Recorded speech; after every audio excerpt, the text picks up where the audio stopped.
semuanya, saya akan menyampaikan materi tentang struktur dan fungsi sel. Jadi, sel adalah bagian terkecil dari tubuh makhluk hidup yang memiliki struktur dan fungsi tertentu. Di dalam sel inilah terjadi berbagai proses kehidupan seperti metabolisme, pertumbuhan, dan pembelahan. Tahukah kalian, tubuh manusia dewasa tersusun dari sekitar 75 triliun sel. Banyak banget kan? Nah, ukuran dari bentuk sel itu sangat bervariasi tergantung jenis dan fungsinya. Contohnya, ovum manusia bisa mencapai sekitar 140 mikrometer. Sel darah merahnya hanya sekitar 7,5 mikrometer, dan sel otot polos bisa berukuran antara 20-500 mikrometer. Makhluk hidup bisa dibagi berdasarkan jumlah selnya, yaitu uniseluler atau makhluk hidup bersel satu, contohnya amoeba dan bakteri. Multiseluler atau makhluk hidup bersel banyak, contohnya adalah tumbuhan, hewan, dan manusia. Sel juga dibedakan berdasarkan ada tidaknya membran inti, yaitu sel prokariotik dan sel eukariotik. Sel prokariotik belum memiliki membran inti, contohnya adalah bakteri dan organisme dari kingdom Monera. Sel eukariotik memiliki membran inti, contohnya adalah sel tumbuhan, hewan, cendawan, dan protista. Halo semuanya, saya Elisa Pembonan dengan NIM Q1A1240005. Jadi, udah tahu kan apa itu sel dan perbedaan sel eukariotik dan prokariotik. Nah, sekarang kita bahas struktur sel dan fungsinya. Yang pertama ada dinding sel, hanya ada di tumbuhan. Fungsinya melindungi dan memberi bentuk. Dia bersifat permeabel, jadi bisa dilewati zat tertentu. Lanjut ke membran plasma. Ini lapisannya pelindung isi sel. Dia ngatur keluar masuknya zat. Tersusun dari protein, lemak, dan karbohidrat. Dan bentuknya fleksibel, tapi tetap kuat. Di dalamnya ada sitoplasma, cairan kental tempat semua organel bekerja. Salah satunya adalah retikulum endoplasma. Ada dua jenis retikulum endoplasma, yaitu retikulum endoplasma kasar buat bikin protein dan retikulum endoplasma halus buat bikin lemak, detoks racun, dan nyimpen ion. Lalu ada ribosom, pencetak protein. Dia bisa nempel di retikulum endoplasma kasar atau bebas di sitoplasma. Berikutnya ada mitokondria, tempat penghasil energi. Disinilah ATP sumber tenaga sel dibuat lewat respirasi. Terus ada lisosom, tugasnya kayak pembersih. Lisosom menghancurkan zat asing, makanan, atau organel rusak. Nah, sekarang aparatus Golgi. Fungsinya mengemas dan mengirim zat yang dibutuhkan sel, termasuk bikin protein dan dinding sel baru. Lanjut ke vakuola, gudangnya sel. Vakuola menyimpan zat tertentu, bisa sisa metabolisme atau cadangan makanan. Di tumbuhan ukurannya sangat besar.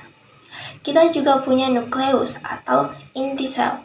Ini pusat kendali tempat DNA dan pengatur semua aktivitas sel, mulai dari pertumbuhan sampai pembelahan.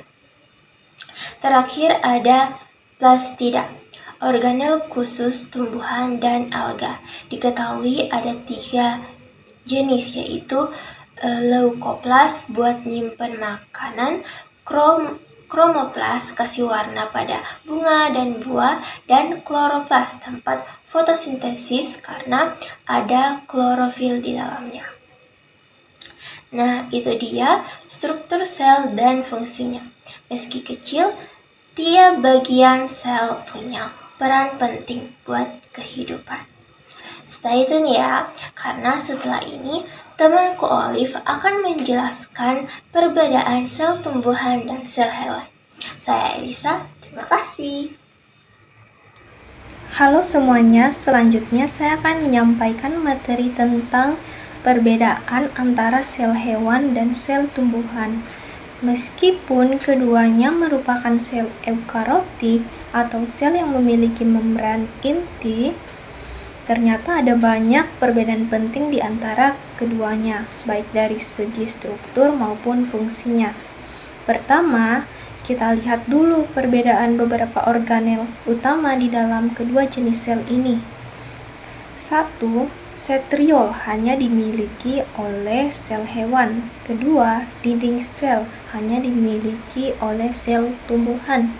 Ketiga, vakuola di sel tumbuhan berukuran besar, sedangkan pada sel hewan ukurannya kecil atau bahkan tidak ada. Keempat, plastida seperti kloroplas hanya ditemukan pada sel tumbuhan. Sekarang, saya akan bahas satu persatu fungsi dari organel-organel tersebut. 1. Setriol berperan dalam pembelahan sel, yaitu membantu memisahkan kromosom saat proses mitosis dan meisosis. Organel ini hanya dimiliki oleh sel hewan.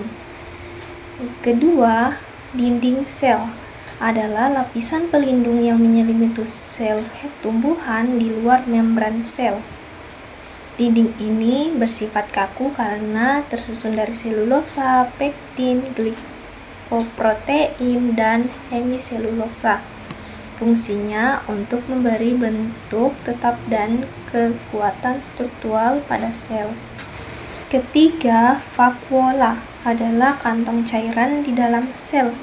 Pada tumbuhan, vakuola berukuran sangat besar dan berfungsi untuk menyimpan air serta menjaga tekanan turgor agar sel tetap tegak. Pada sel hewan, vakuola jika ada biasanya kecil. Yang keempat, plastida hanya ditemukan pada sel tumbuhan dan memiliki berbagai jenis. Yang paling penting adalah kloroplas, yaitu tempat terjadinya fotosintesis. Selanjutnya, mari kita bahas tentang perbedaan umum antara sel hewan dan sel tumbuhan. Sel tumbuhan ukurannya lebih besar, bentuknya tetap, memiliki dinding sel, memiliki plastida, memiliki vakuola besar, menyimpan energi dalam bentuk pati, tidak memiliki setrosom, tidak memiliki lisosom, nukleusnya relatif kecil dibandingkan vakuolanya. Sel hewan ukurannya lebih kecil, bentuknya tidak tetap, tidak memiliki dinding sel, tidak memiliki plastida, vakuolanya kecil atau tidak ada, menyimpan energi dalam bentuk glikogen, memiliki sentrosom, memiliki lisosom, nukleus lebih besar dibandingkan vesikelnya. Jadi, kesimpulannya adalah sel tumbuhan dan sel hewan memang memiliki banyak kesamaan karena sama-sama sel eukariotik. Namun, perbedaan struktur yang mereka miliki membuat fungsi dan peran masing-masing dalam tubuh makhluk hidup juga berbeda. Mungkin itu saja materi dari kami. Sekian, terima kasih.